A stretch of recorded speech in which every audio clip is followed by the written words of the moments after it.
নক্ষত্রের যখন পতন হয় তখনও কি জ্বলজ্বল করে আলো, নাকি বিকেলের অস্তমিত সূর্যের মতো ধীরে ধীরে মিলিয়ে যায় সব ঝলকানি? সাকিব আল হাসানকে দেখেই বুঝে নিন, গ্লোবাল সুপারস্টার শেয়ার কেলেঙ্কারিতে জড়িয়ে কিছুক্ষণ আগে পেয়েছেন বিরাট শাস্তি। তবে তাতে যেন সাকিবের কিছুই যায় আসে না। অন্য দোষটা সাধারণ দিনের মতোই ক্রিকেটার সাকিবকে দেখা গেল স্বাভাবিক মেজাজে। পিঠে ব্যাকপ্যাক, লাগেজ দায়িত্বরত কর্মীকে বুঝিয়ে দিয়ে ছোট আরেকটা ব্যাগ নিয়ে উঠে গেলেন বাসে। বাসের মাঝামাঝি সারিতে জানালার পাশের একটি সিট বেছে নিলেন।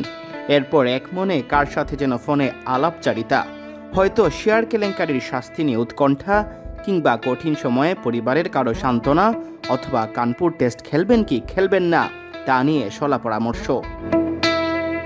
সাকিব এক সময় বলেছিলেন, তিনি আছেন বলে সংবাদের অভাব হয় না গণমাধ্যম কর্মীদের। যখন কথা বলেছিলেন সে সময়ের সাকিব আর এ সময়ের সাকিবে তফাৎ আকাশ পাতাল। এখনও তাকে নিয়ে খবরের ভিড় বটে, তবে তার বেশিরভাগই নেতিবাচক খবর।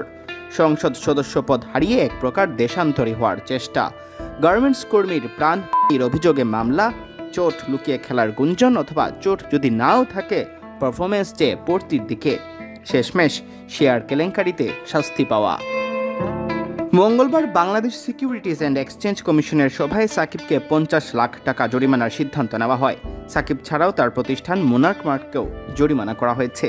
শেয়ার কেলেঙ্কারিতে সাকিবের নাম জড়িয়েছিল তিনি সংসদ সদস্য হওয়ার আগেই। সম্প্রতি অন্তর্বর্তীকালীন সরকার তদন্ত শুরু করলে নতুন করে নাম আসে তার। সেই তদন্ত প্রতিবেদন অনুযায়ী কারসাজির সময় সাকিব আল হাসান ঢাকা স্টক এক্সচেঞ্জে বেশ কয়েকবার বিপুল সংখ্যক শেয়ার লেনদেন করেন। বিএসইসির তদন্তে গত 2 বছরে কয়েকটি কোম্পানির শেয়ারের দাম হেরফের করার জন্য মোনার্ক হোল্ডিংসের শীর্ষ কর্মকর্তাদের দায়ী করা হয়েছে।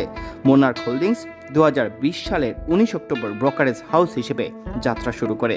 প্রতিষ্ঠানটির চেয়ারম্যান সাকিব আল হাসান নিজেদের মধ্যে লেনদেন করে কোনো প্রতিষ্ঠানের শেয়ারের দাম বাড়ানোকে স্টক এক্সচেঞ্জের ভাষায় সিরিয়াল ট্রেডিং বলা হয়। এভাবে শেয়ারের মূল্য প্রভাবিত করা আইনত নিষিদ্ধ, আর এ কারণেই শাস্তি পেতে হলো সাকিব আল হাসানকে।